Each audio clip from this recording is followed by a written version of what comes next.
Well, it looks like we have a number of people who have showed up, and it's now 10:30 somewhere. It's not 10:30 here, but it's 10:30 there. And so we're going to get started. Good morning, Leacey. How are you? I'm doing pretty well. How are you, Lawrence? Good, good. So those of you who have been admitted already, we're going to get started. My name is Lawrence Diggs, and you're tuned into Brainstorming the Human Connection with the South Dakota's Humanities Council. Today, we're going to be talking about home modifications. And this is something I think this particular group will be particularly interested in, because if you're not putting those home modifications in already, you probably should be.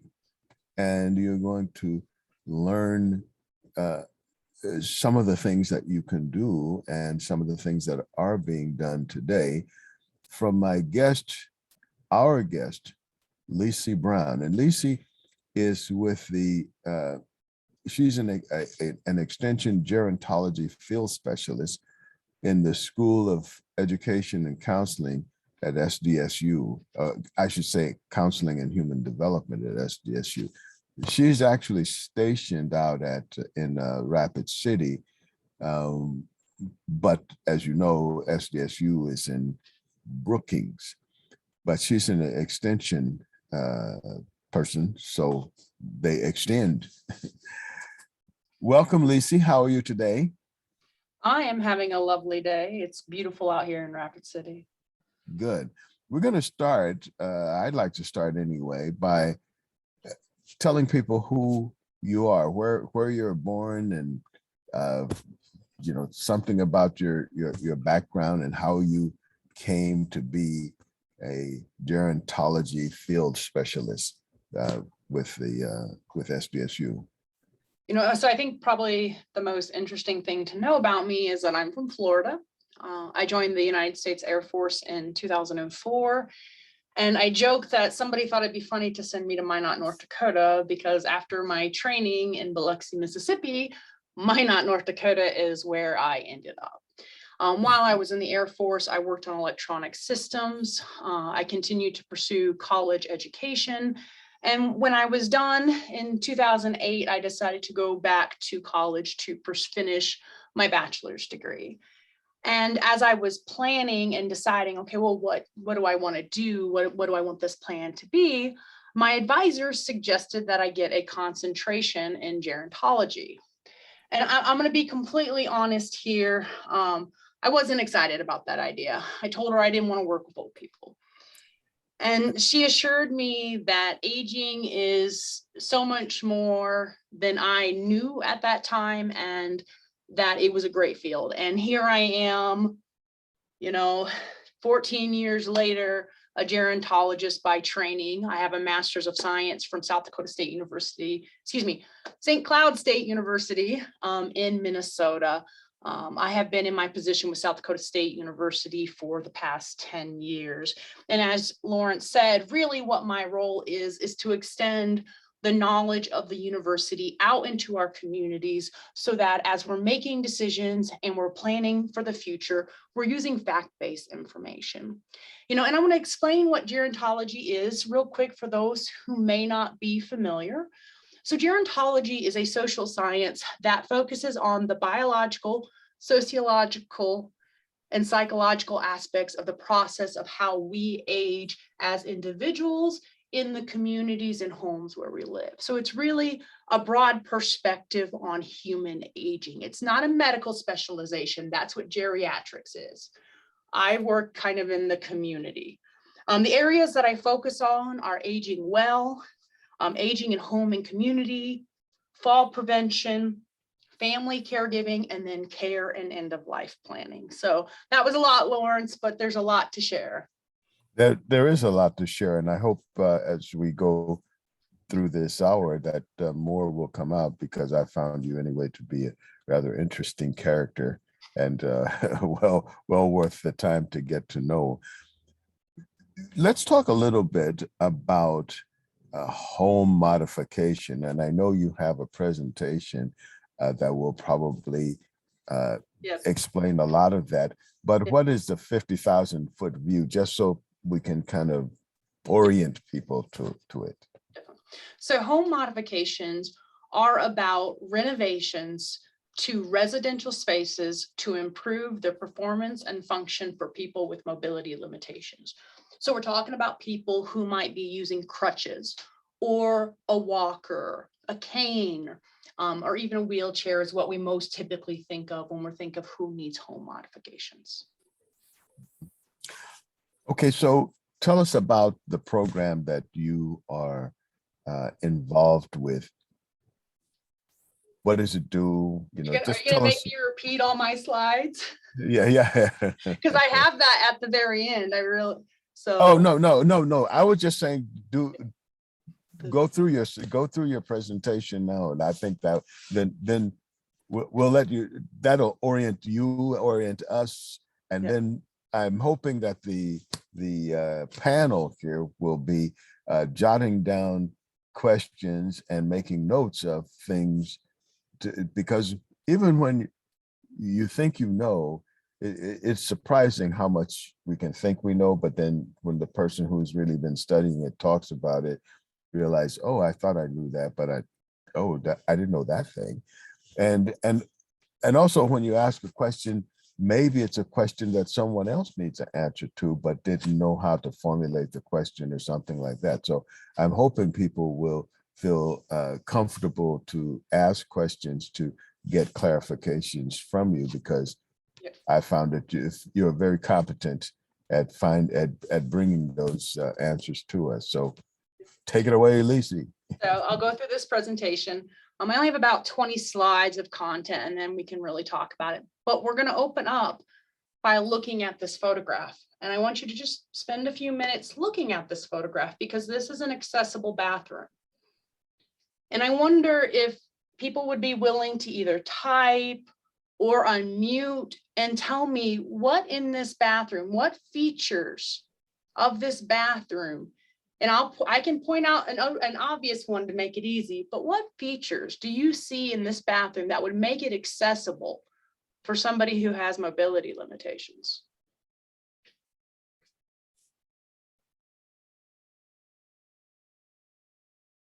Anybody? Wait, there's just something in the chat. Hang on, let me get over there.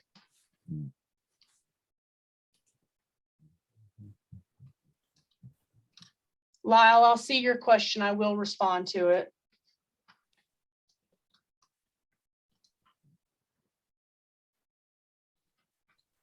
The walk-in shower. Yep, absolutely. The sink and the stool are wheelchair friendly. Absolutely. That's it. Yeah. I have about 8 that I found. And so. The seat in the shower. Yep. That seat in the shower makes it accessible. The bars in the shower make it accessible. Grab bars. The grab bars. Yep. There's a grab bar by the toilet, and there's a grab bar. Actually, there might be 2 grab bars in that shower stall. Let's see what else. I'm trying to see if you noticed. There's a couple more that you haven't called out yet. The height of the towel bar. Yep, that's correct.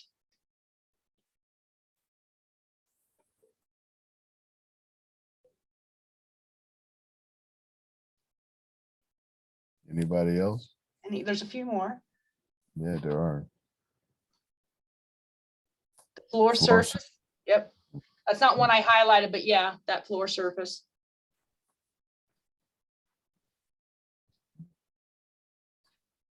Go ahead and click my slide forward and talk about the ones you didn't see.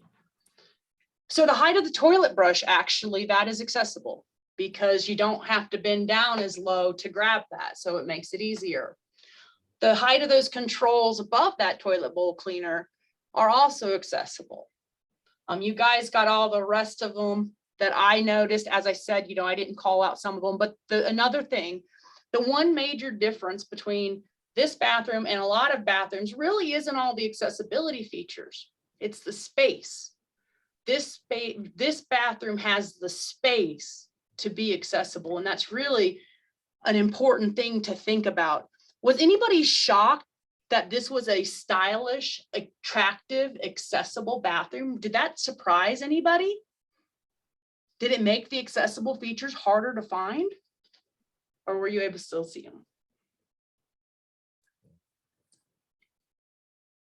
I thought they were easy to find. I think one that's really important is that flush.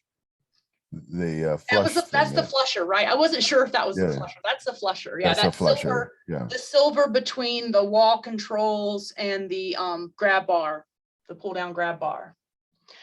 The reason why I bring out the point of appearance is because so often when we talk about accessibility for people with mobility limitations, people have a gut reaction.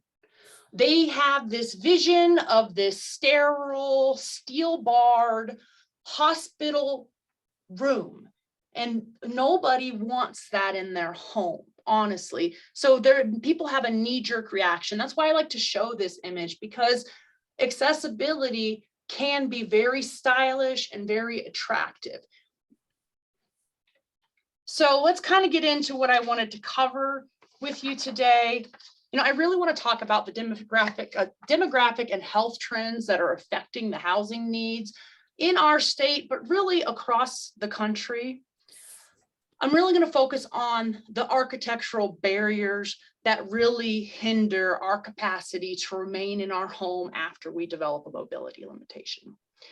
I've already shared what home modifications are, but I'll talk a little bit more about home modifications and the barriers to actually implementing home modifications in our state. I'll talk about the Voices for Home Modification project that really seeks to cultivate a grassroots effort around home modifications. And I'm going to talk about some upstream strategies, because the truth is, if we keep just building homes that have to be modified, I'm going to be a gray-haired lady talking to you about home modifications, and I'm here to tell you there is another way. We can move beyond this need for home modifications. So the trends that really we are facing in this state and across our country is that our population is older. By 2030, the estimate is that 1 in 5 Americans will be age 65 and older. And what we have to understand is that as we get older, our chance of having a mobility limitation increases, or a chronic disease which can contribute to mobility limitations. For example, 8 in 10 older adults have at least one chronic medical condition. But I don't want you to focus on the disease and disability among our older adults, because our general age adults are really not that much healthier. When you look at the statistics, 6 in 10 adults, just general adults, have chronic diseases. And we have rising trends in risk factors for chronic disease when we get older. For example, obesity rates are on the rise. The other thing to really talk about and be mindful of is that we will all face a terminal drop. And that terminal drop is that period before our death when we are significantly ill and are likely dealing with mobility limitations. So this is the future. This is the reality that we all face, simply because we are human beings, and that this is part of the human life experience. Where do older adults want to live, or where do adults want to live when they're older? By and large, adults tell us that they would like to remain in their home for as long as possible. Recent research by AARP says 77% of adults age 50 and older have that preference. So it's really important. So we have the consumer preferences, we have the trends in health and demographics that are really driving this need to modify our homes. But there are barriers to remaining in the home. I've talked about the home modifications, and that's the one I really dig into. But I don't want you to be left with the idea that if we get all the home modifications done, then their aging in place goals are achievable, because they may not be. Many rural communities don't have services and support. There aren't transportation services. Many families don't plan for end of life or care. Therefore, they don't have the resources they need when they reach that phase of life. There's also this risk of isolation. As we get closer to the end of life, there is a risk that we could become isolated in our home. If we lose our ability to drive, to climb stairs, what have you, then we're stuck in our home. But as I said, I really want to focus on architecture. What does the architecture do to our ability to remain in the home?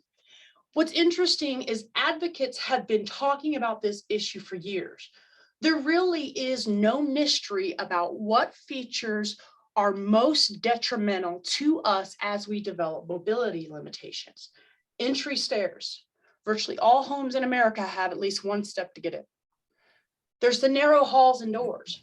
Those are detrimental because you can't move a walker, a wheelchair, a gurney, anything through those spaces, and they can make it difficult to render services. There's also small and poorly spaced bathrooms. Many bathrooms are these tiny little rooms, little closets that a person cannot come in and help another person with personal cares. The final problem is not having a bedroom on the entry level. These are the 4 barriers that really are critical when it comes to us wanting to accomplish our goals of remaining in our home for as long as possible. So again, home modifications are specifically talking about renovations in residential settings to improve accessibility. So Lyle asked, can these modifications be for commercial businesses? Lyle, commercial businesses are governed by the Americans with Disability Act, so that they're covered by that. Housing is not covered by any sort of legislation to ensure that it has the architectural features needed for people who have mobility limitations. I hope that helps. So the answer is yes, but that's a separate issue. So what are the barriers to home modifications? First of all, they can be very costly. So if you think about a bathroom that's too small, that's a major structural renovation because you have to take out walls, you have to do additions, you may have to redo plumbing. That's a major, major renovation. And the truth is, most adults who need these renovations simply do not have the budget to afford it. That leads into the next issue, social economic status. People of a lower social economic status generally have to rely on government and nonprofit programs for home modifications. Adults who have the means are able to modify their homes, or they can build homes from the beginning that are universal design, as Lawrence loves to tell everybody about. We'll talk a little bit about that too, though. There's also this issue of the availability of providers. Many providers do not know about home modifications, and they don't have the skills or knowledge to do it. There's also the issue of rurality, which affects the availability of providers as well as getting the materials and supplies. I talked earlier about that consumer perceptions, and like one of them is that visual perception. Many people don't want their house to look like a hospital. They don't want the stigma of grab bars because they don't want anyone to know that they have a disability. So there's these consumer perceptions that can be difficult. And then there's some buildings that are simply unmodifiable. So a split foyer design. Granted, it's not unmodifiable. Lawrence and I have a colleague here in South Dakota in Custer who ripped out a split foyer for $70,000. So if you have the money, it's doable, but let's be realistic. Most homeowners, most people who are dealing with housing don't have $70,000 just to drop into an entrance. That's just the entrance too.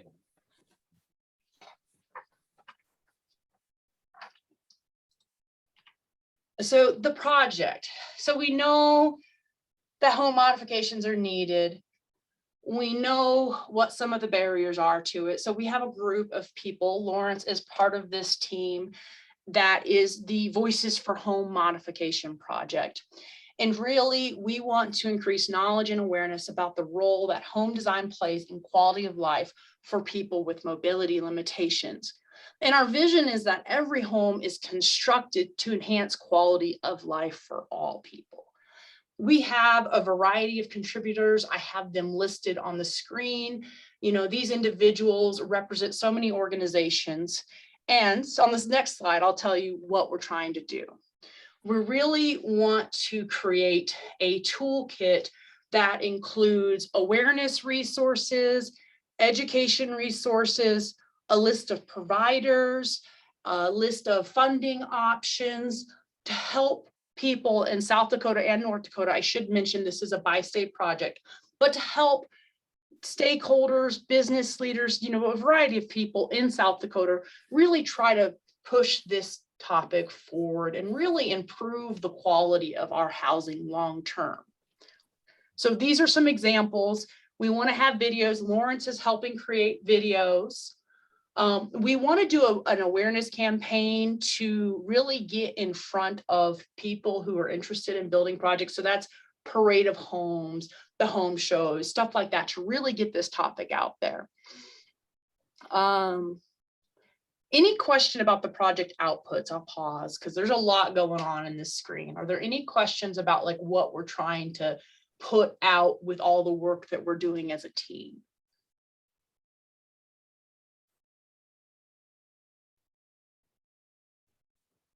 Anybody?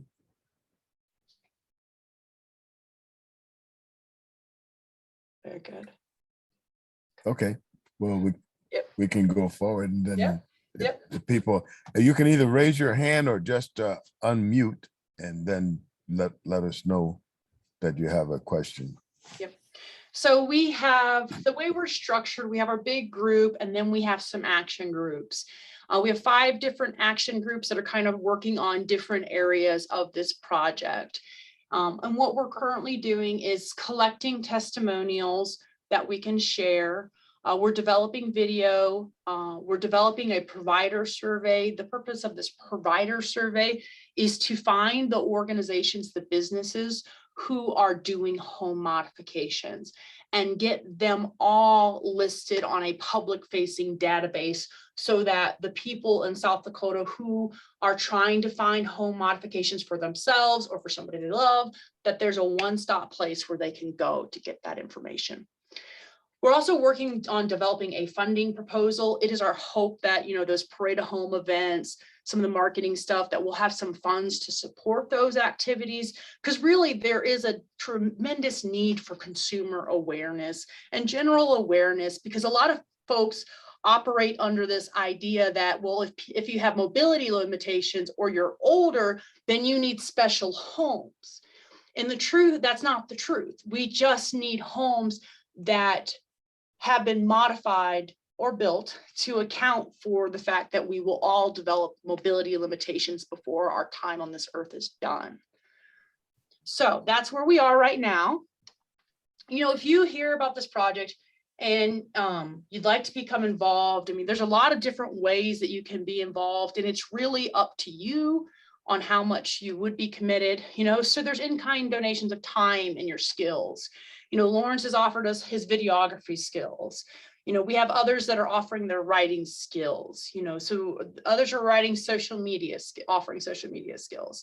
You know, so that's one way to help. You know, can help us recruit people to provide testimonials. You know, the people that we really want to talk to are 4 groups who are most affected by bad design in the home.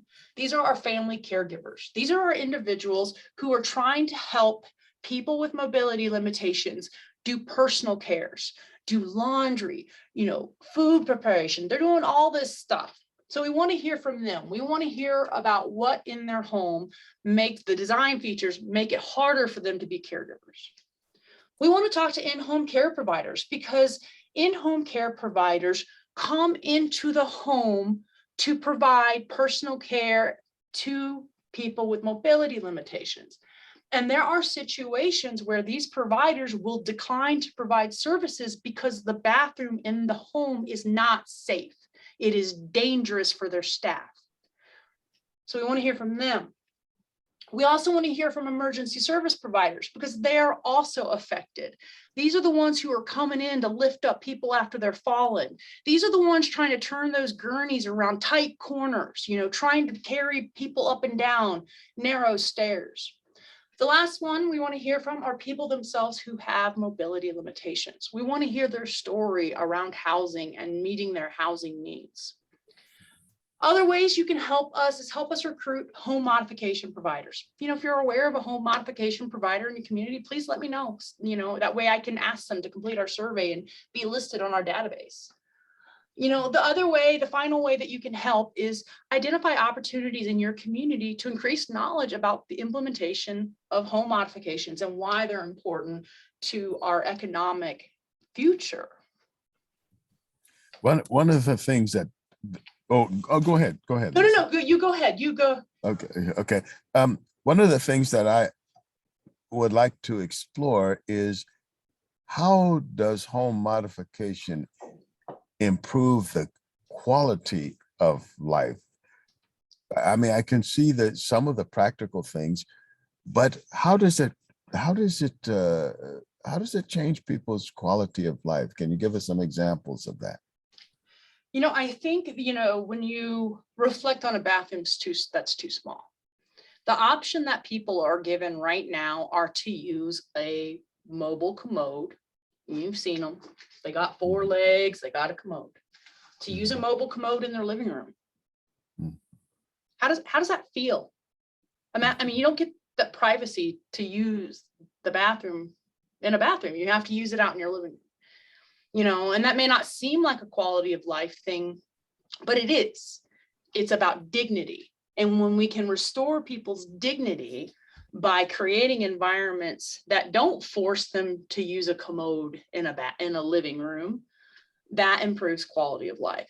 There's also the factor of, if we can improve entrances so that they can be ramped easily, we help reduce the risk of isolation, because it is possible for that person to leave their unit. And that's a really important thing to understand.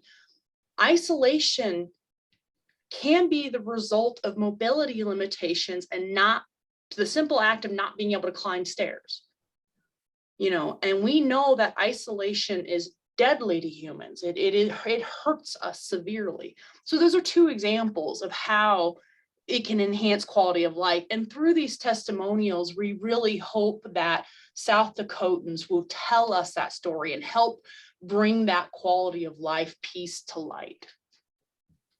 Well, there are a number of modifications that we have explored in our committee, and one of them, or one area, tends to be around food preparation.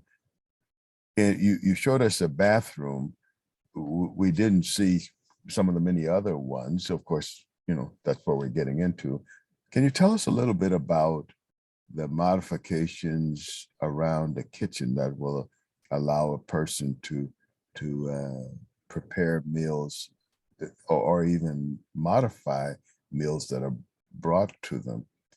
Can you say something about that? Yeah, one thing I can tell you about finding photographs of places that are accessible or universal, there's not very many free photos. That one photo I showed you took me a long time to find. But when we're thinking about a kitchen, the options for modifications in that kitchen to enhance usability for people with mobility limitations are quite endless, actually. There are options that could include fixed solutions. So, counter height can be an issue once we develop mobility limitations. A solution might be to have a kitchen that has been designed in a way that it has multiple height counters. So you have a lower one that could be used from a seated position. Maybe you have your middle heights kind of quote unquote standard. And then you could even have one that's a step higher. And in that step higher one, what I've seen done is they'll put the dishwasher into that one, because having a dishwasher down like we do now in our kitchens is really hard on the back long term. That practice honestly should end. All dishwashers should be up. They should be on a pedestal. So you can do multiple height counters. You can do adjustable height counters. There are different options that you can do. You can make sure there's knee space under the sink. There's different ways to do that. A key thing I think we always have to remember when we're trying to think about how can we make a space most usable to somebody who has mobility limitations is to really think about that turn radius. And a 5-foot circle is the minimum. I'm going to recommend more because that's how I roll. But having that space so that a person who uses, say, a walker or a wheelchair, or is using crutches, or they're using the temporary knee scooter that some people use when they get injured, having that bigger space in the kitchen ensures that they can maneuver around it. Other options, you can lower your counters or your cabinets. But if you don't want to lower your cabinets, you can put in a system with a handle that will pull the contents of the cabinet down to you. There's tons of options for what can be done in the kitchen. A simple option is having the microwave below the counter instead of above the oven. I mean, there's just, when you're thinking about your kitchen, when you're trying to think about what modifications would work best, you have to spend some time thinking about how you use it. And that's really going to tell you what you need. Lawrence likes to dig on these horrible gourmet kitchens that nobody uses, and they're terribly designed. Most of them are so poorly designed, and they're not even logical for meal preparation. So, but those are some examples of the kitchen.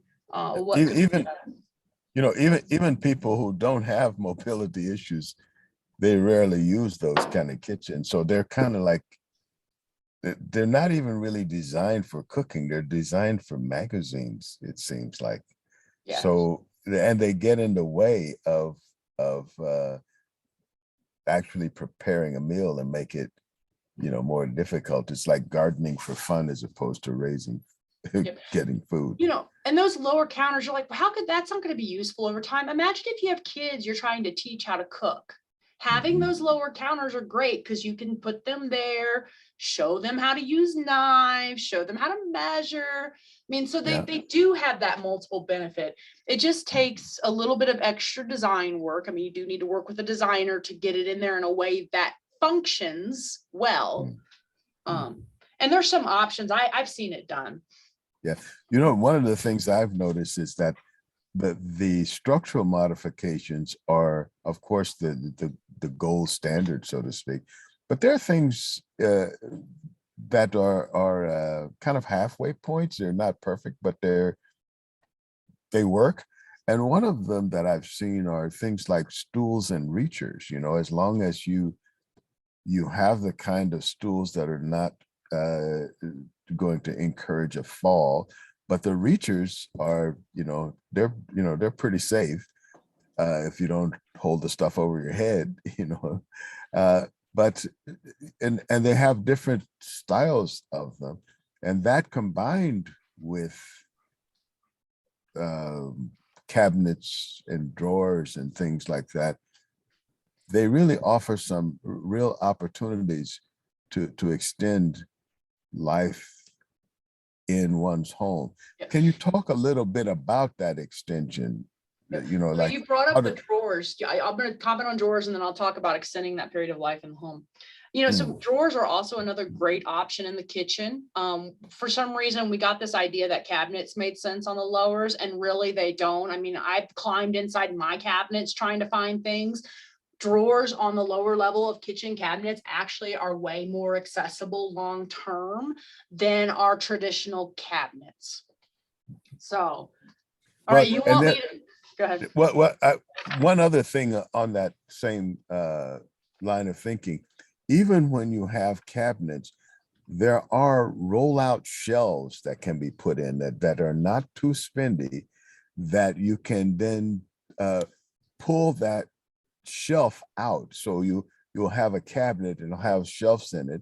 They're on kind of little rollers on the side, and then you can pull those out, and you can really access a lot of different things that would get lost in the back, and you end up going out and buying another one because you forgot you had that one, which was in the back of the cabinet. And you're asking, how does how do home modifications, how does home design keep someone in the home longer? You know, I think the big thing to understand is that at some point, we will all be less able than we currently are. And we will need help with using the bathroom, using the shower, cleaning, that kind of stuff. When people think about what happens to our trajectory over time, it's also like, it's this weird assumption that we need nursing home care. Once you're old, you need nursing home care. That's wrong.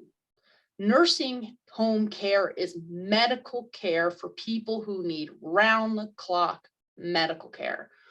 Most of us, as we get older, what we're going to find is it becomes more difficult to do the routine things, climbing stairs, doing the snow, raking the leaves, climbing the ladder to clean the gutters. That's what we're going to notice. We're going to start needing help in that way. We're not going to need 24-hour intensive medical care unless there's a major medical event, such as a stroke, a heart attack, a fall. Then yes, that's 24-hour medical care. But most of us, as we get older, as we progress into our older age, near end of life, it's going to be that type of limitations that we have. By constructing environments that are more conducive to having mobility limitations, you can stay longer. But if you arrive at a point where you can't bathe yourself and your bathroom is too small for someone to come in and help you, you're going to have to relocate. And well, we know what housing costs are right now. We know how difficult it is to find rentals, and affordable rentals for older adults are incredibly difficult to find, because if you look, most of that senior quote unquote housing is high-end luxury stuff. It's not affordable stuff that somebody who's getting $25,000 a year can afford. You know, so that's really how it keeps you in your home, or keeps us. This is about us. You know, if you notice how I speak about this topic, this isn't about you old people. This is about us, because my goal is to be an old person too one day. And I want there to be homes I can live in. You know, so that's really how it keeps us in our home longer as we get older. It removes those physical barriers, those physical risk factors. Stairs can be one, so that we don't injure ourselves and that we can navigate and use the space where we live.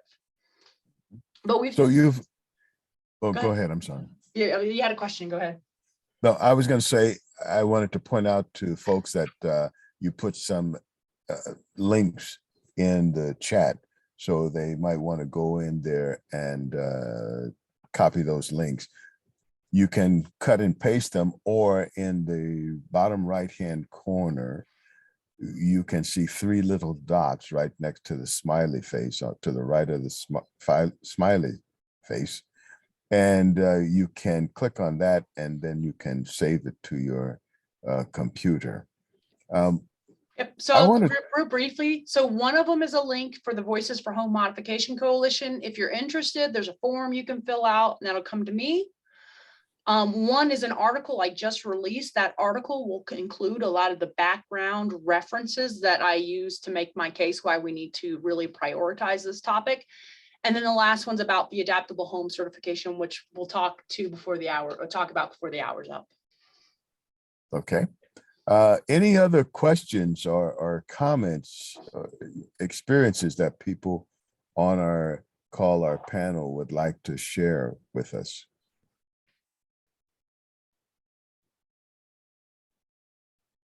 Anybody? Just open your mic and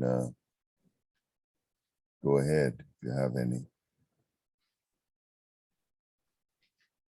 Okay, let's continue. If anybody has one, just open your mic or do the hand raising thing. I can't, by the way, I can't see everybody. So maybe if you had something, you can just speak up, so to speak. Okay. So I want to okay. talk a little bit about the importance of upstream prevention in this case. The part of the reason we are facing this home modification crisis, and it is a crisis. I don't know how we are going to modify the units. I had a stat and I didn't tell it to you. This is a 2011 study but it estimated that fewer than 5% of units have features needed to accommodate a person with moderate mobility difficulties. That's not even severe, that's moderate. So that's the stat, so we got to get in front of this. We can't keep modifying units. It's expensive in terms of money, resources, time. And by the time most people really need a modification, something has happened. They got hurt, they had a health event, something happened, and they need it yesterday. And that really is difficult to do unless you have significant means.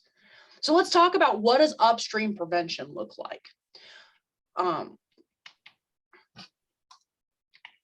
So the key is, the only way to reduce the magnitude of home modifications is to increase the number of new units that are being constructed without barriers to aging in place. So that's that small bathroom. And we need to reduce the number of new units that are impractical for modification. That's that split foyer. That's the key thing we got to really work on, is how do we do this? So what I did is I worked with an architect named Gene Fennell. He owns a business called Fennell Design, Inc. And as I shared earlier, I talked about those 4 barriers. I mean, like I said, there's no mystery about what are the 4 most critical barriers we face in the home after we develop mobility limitations. So Gene and I elected to focus on 4 features. I have them listed on the screen. They are also listed in the website that I put in the chat box. So we focus on 4 features. That's that on-grade entry, or can we adapt the entry in an easier way? So what that means, oftentimes when you look at a house, it will be several feet above grade. For every inch above grade, the ramp needs to be 1 foot, 1 foot for every inch. I hope that made sense. 1 foot for every inch. So if you have a 30-inch rise, then you need a 30-foot ramp plus all the landings, because you can't have one ramp going straight up. It's going to have landings. So an adaptable entrance is an entrance that minimizes that rise above grade. What that does is it reduces the size of the ramp that is needed for that unit. A smaller ramp is not only easier to install, it costs less, because you don't need materials for 30 foot of ramp. You need materials for, say, 10 foot of ramp. That's a big, important difference. So there's that detail. There needs to be a bedroom that is accessible through that adaptable or no-step entrance. The key about adaptability is making sure that essential features can be accessed through that no-step or adaptable entrance. There needs to be a bathroom on that no-step entry, with that no-step entry, that is sized and spaced for a wheelchair user. The final thing we want to see are wide halls and doors. So really, this is that adaptable home certification. The key about this is increasing space. That's really what adaptable home is, puts the space in the most critical areas. We also emphasize the value of wide stairs. There is this misperception that for a home to be accessible, it has to be one level. That's a misunderstanding, because if you have those essential features, the bedroom, the bathroom, of accessible through a no-step or adaptable entrance, then a person with a mobility limitation can live in that unit. And still, if you want to add a stair glider later, you can. This certification really is meant to be a tool for consumers and professionals. So if anybody on this call is like, you know what, we're modifying my house, I want this, you can take this certification to your drafter, to your builder, to whomever you're working with, and lay out what you want. These materials are completely free to be used and adapted by anyone. So a consumer could use them to communicate with their drafter. A professional, an entrepreneur who's really into this and wants to really promote aging in place, he could use it as a tool to communicate with his customers about why they should prioritize aging in place. So that's the adaptable home certification.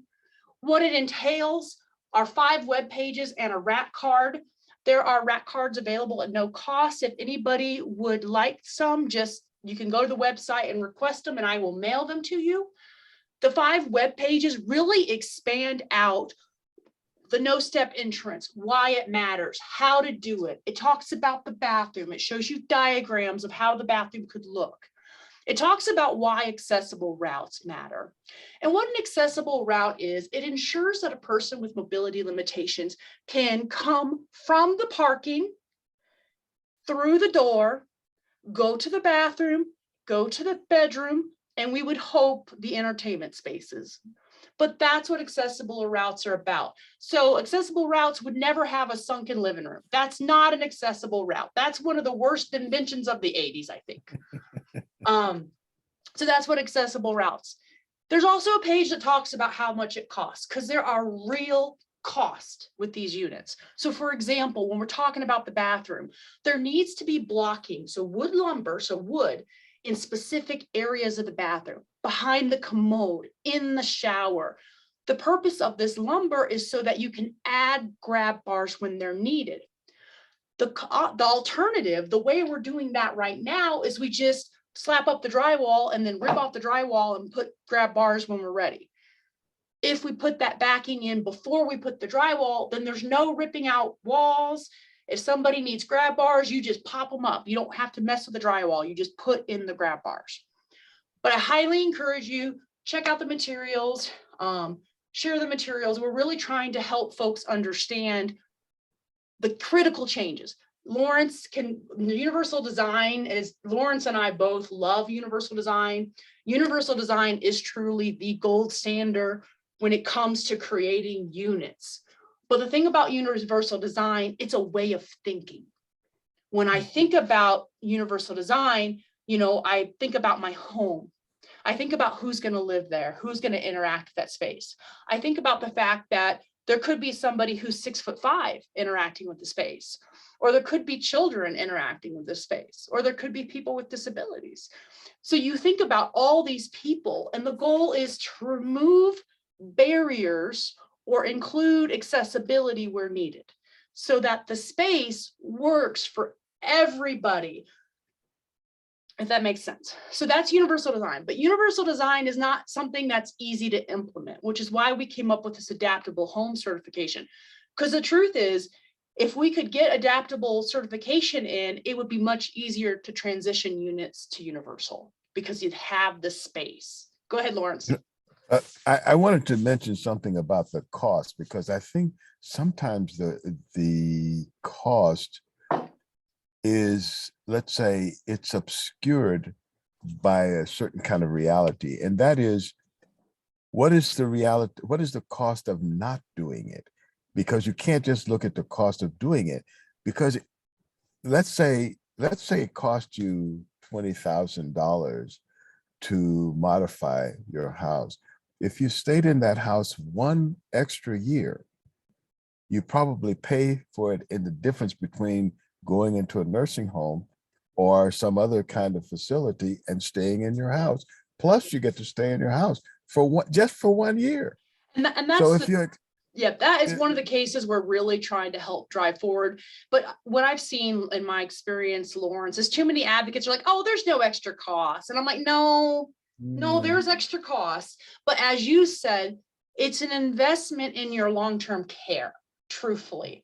And if you want that long-term care, I know I want my long-term care to happen at home. If your goal is like my goal, then this is a worthwhile investment. I mean, one of my ultimate dreams, I have a kit house.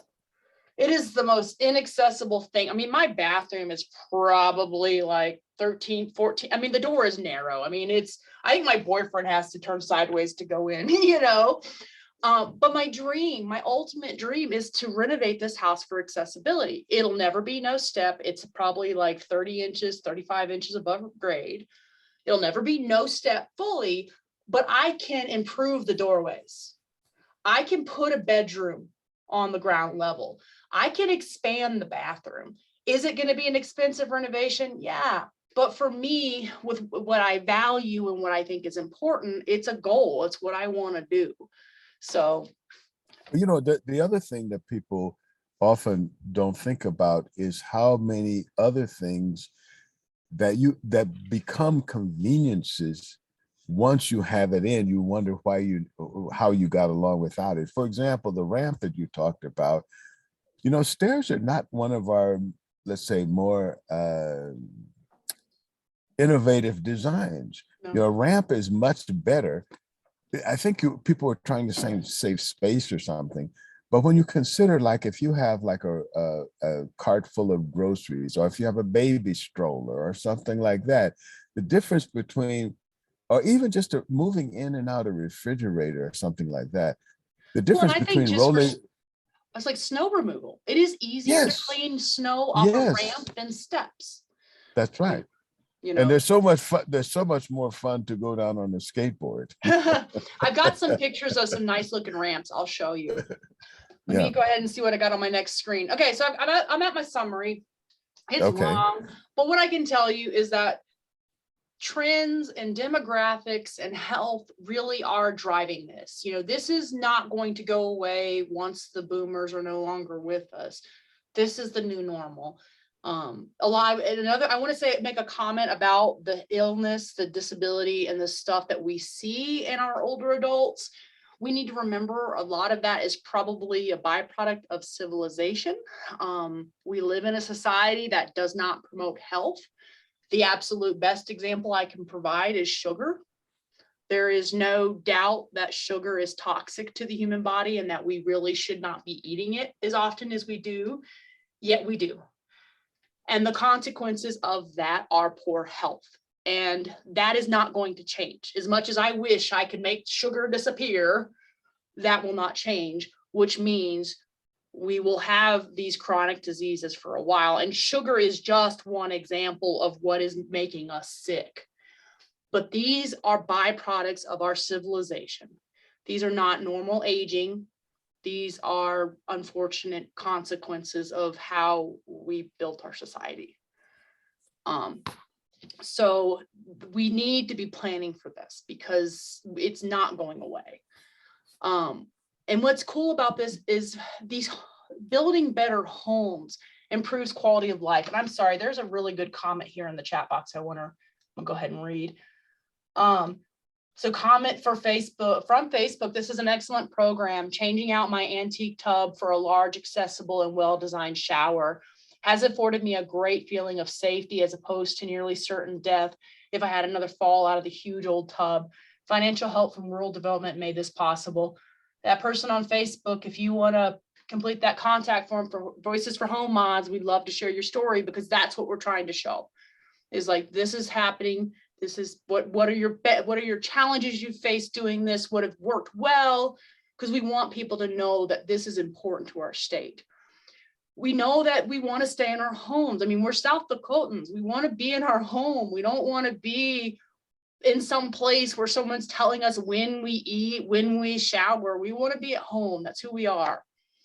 You know, there are tons of barriers beyond that home design. I talk a lot about home design. Home design is my baby. But there's also services, because frankly, we will all need some kind of paid support before our time on this earth is done. We'll all need it, you know, and it's not a realistic option in our homes because services aren't available, transportation's not available, families aren't planning for it. So there's a lot of barriers to it. The Voices for Home Modification Project really is trying to create a groundswell. We are trying to inspire South Dakotans and North Dakotans to engage in home modifications, to promote modifications, to help our two states lead the nation in home and housing. We really can. I know affordable housing gets all of the airtime right now, but my perspective is simple. If we expect occupants to make costly structural renovations after they've developed mobility limitations, it's not an affordable unit. I don't care how cheap it costs to build on the front end. It's not affordable long term. I think that's a problem in a lot of things that we we do, whether there's building houses or cars or whatever, is we put too much emphasis on cost and not enough emphasis on value. And it's the value that we really want. The cost is like, look, it's paper. It's, the money is paper. It's what do you get out of it for that effort? So if you don't consider both, I don't know what the cost means if you don't consider value. It's like you can have something really cheap, but if you have to buy it every hour, then it's not cheap. It's not cheap. So it's not cheap. yeah. So and also if you don't get very much out of it. But on the other hand, if you could design a stairway that is not a stairway now, but a ramp, and then your kids don't fall, I mean, they're like a little kid, they have a hard time going up steps. You watch them and they have to like do all kinds of things to navigate steps. It's like climbing a mountain. But if you have a ramp, the kid can, go in and out and, unless you're trying to keep them inside. Well, and that's why, like, if I ruled the world, grab bars would just be in every bathroom because kids are klutzy. And that's my exact justification. Kids are klutzy. Mhm. We're almost out of time. The last thing I want to say, that adaptable home certification really is trying to help simplify the discussion and really say, this is what we need. Give us this in housing, because if they would give us this in housing, we could address a lot of the deficiencies that we currently have and are trying to overcome. There's another comment from Lyle. My father-in-law used a plastic seat on top of a toilet for 2 years. He could not believe how much life got easier after we installed a handicap height toilet. Here's a little tidbit about me you may not want to know, but I always prefer using the handicap stall in public restrooms because when I use the standard ones, I feel like I'm falling. So absolutely 100%. So I've got to the end of my prepared content. If you don't have any questions for me, do you have one thing you plan to do as a result of this session today? She's looking for a comment. What kind of thing would you plan to do, or would you like to do? Because of this session, because of this great information I threw at you, is there one thing you want to do? Definitely encourage you to check out those links. I've sent my slideshow and you're more than welcome to have that, but the links are going to give you a lot more information. I do ask for grace if you saw any typos on my slides. This is my first week back in the office after almost a month-long vacation. So there might have been typos. I'm sorry. Yeah. I can never use those kind of excuses. I have typos whether I have been on vacation or not. That's true. Okay. I do that too, but I figured they'd be worse right now because I tried to let it sit. Any other comments? I just have one comment about the first slide in the bathroom. I didn't see any grab bars by the stool. Yep, there was one. There was one. I would like there to be two. It's a fold down grab bar. Oh, it folds down. Okay. Yeah, it's a fold down. I would like there to be two. I'd like there to be two. I would too. Yes. Yep. I'd like there to be two. My bathroom has two. Yep. So I will say this was not by any means a perfect picture, but it shows you what it can look like. And that was my big point to drive home, is it doesn't have to be this ugly space. It can be a very beautiful space. Right. Yes. It doesn't have to look institutional. I'm actually in favor of helium, but it's kind of expensive now, to raise people up and down. Yeah. But that's harder to find. Yeah. So we're down to our last minute here. And so I want to thank Leacey for bringing in some excellent information about home modifications. And I hope that it will inspire some people to explore it. Go into your hardware store and you can be innovative. We have some information. Contact Leacey, and she's got her information up there. And we have information. We have people who are studying this kind of thing. And we have people who are talking about innovations that they've made. We've only scratched the surface here, but you can also come up with ones of your own. You don't have to be limited. You can see customize things to fit your lifestyle, things that you are anticipating that you will need, also to fit the home that you have that you want to live in. It may not be a cookie cutter thing. You know? Well, and that's why that task analysis is really important, because if you think about how you yourself are interacting with your kitchen, if you notice back pain because you're having to bend over to grab something, can you move that object to a different location so you're no longer bending down? So that's that task analysis, thinking about step by step how you do everything can help you identify solutions or challenges that you need to work on. Right. Thank Well, you, everybody, for your time. I know we're at the end. Thank you, Leacey, for bringing this information to us. People can get in contact with you and share information. Thanks, everybody, for showing up. We hope that you will join us next week, next week for this another brand new show. We'll see you next week.